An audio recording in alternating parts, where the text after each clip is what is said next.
Decade after decade, this Rolls-Royce watched power change faces without ever leaving the stage.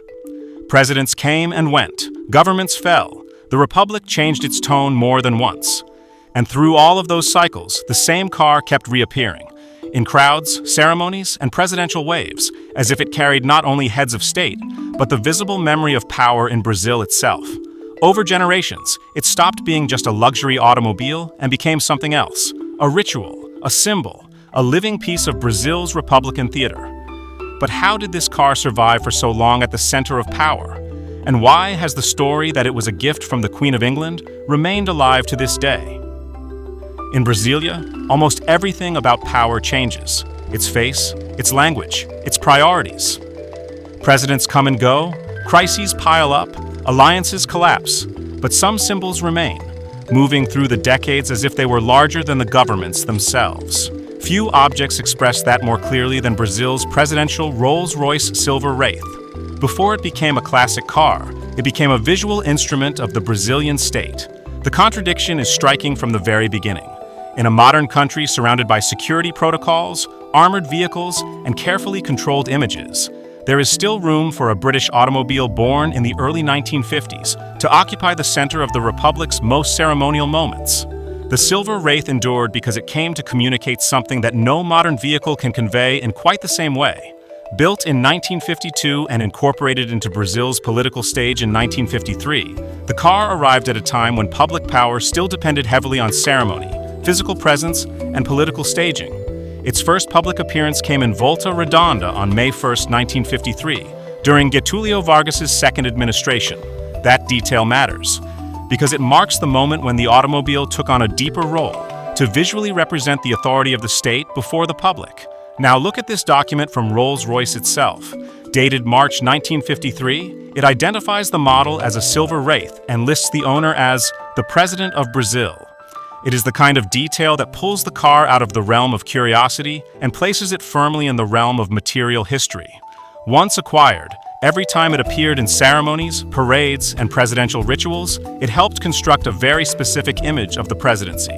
Visible, solemn, continuous, almost untouchable. It was presented as part of something larger, older, and more symbolic than the man riding in it.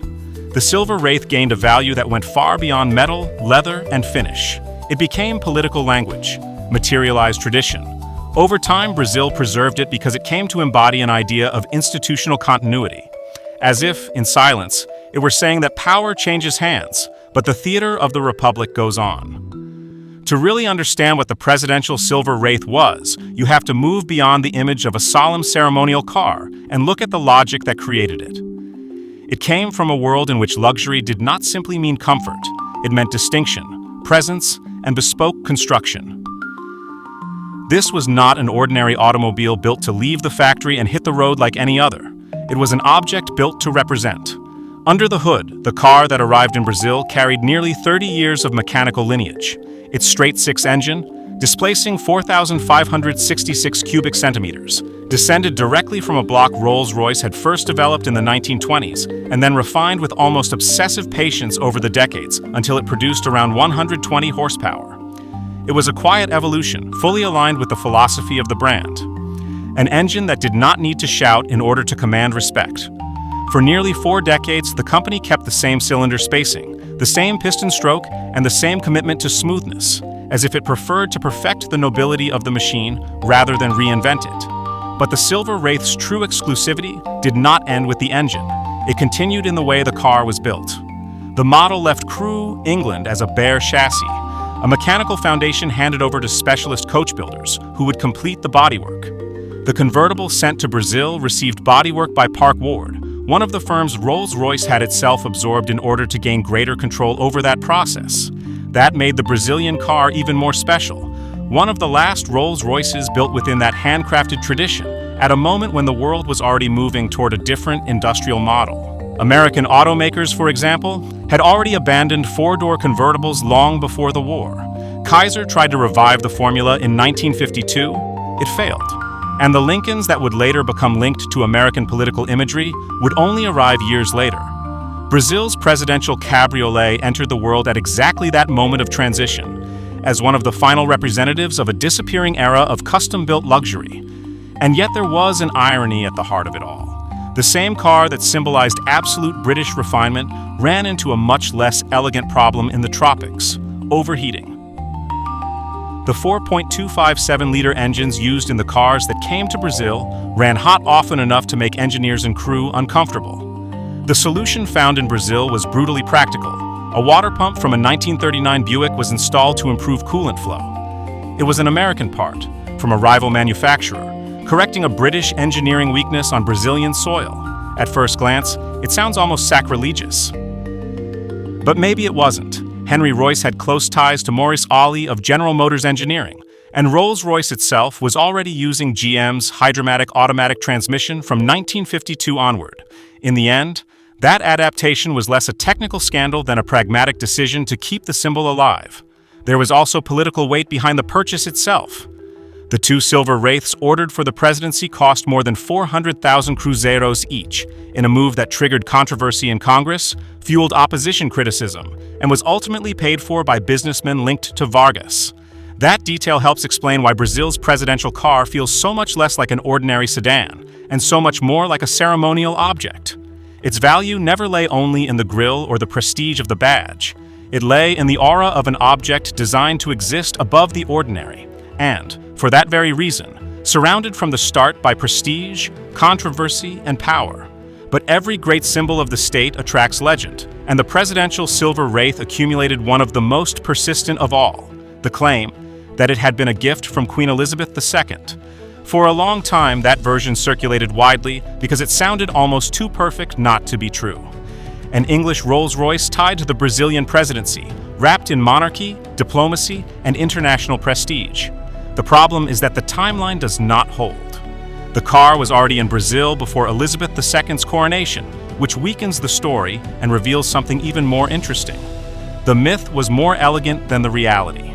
An important detail is that after President Vargas's death on August 24, 1954, a new phase began in the history of these Rolls-Royces. The donation Vargas had intended was never formalized, which meant the automobiles still legally belonged to Getúlio Vargas as a private citizen. After his death, his heirs demanded that the government return the cars, claiming them as part of the family estate. For the government, the situation was delicate. By then, almost no one remembered the legal background of the case. None, and the automobiles, especially the convertible, had already become publicly recognizable and tied to the country's own symbolic life. The matter would only be resolved after June 1957, already under the Kubitschek administration, when the closed limousine was handed over to the Vargas family in exchange for the convertible, remaining in the presidential transport service. During those years of negotiation, the automobiles continued to be used normally by the government, as if their legal history had been left unresolved while their symbolic history moved forward anyway. And yet the presidential Rolls-Royce still gives the impression of absolute permanence whenever it appears in a parade or formal ceremony, gliding slowly as if it stood above time itself. But it did not escape wear, aging mechanics, or the fragility that comes naturally to any machine built in another era. Its only truly careful restoration took place in 2001 at the R&E workshop in São Paulo. By then, the car had cracked paint, damaged wood trim, and interior upholstery unworthy of its status, signs of past repairs done without proper care. The work was paid for by Rolls-Royce's turbine division, which had long since become unrelated to the car brand sharing its name. It was a delicate aesthetic recovery that, at the time, cost around 80,000 reais. That creates a powerful contrast. On the outside, the Silver Wraith project's solemnity, control, and continuity. On the inside, it carries all the vulnerability of an old machine built for a technical world very different from our own. That tension between grandeur and fragility is one of the richest parts of its story, because it shows that even the great symbols of the state only remain alive when someone continues to sustain them materially.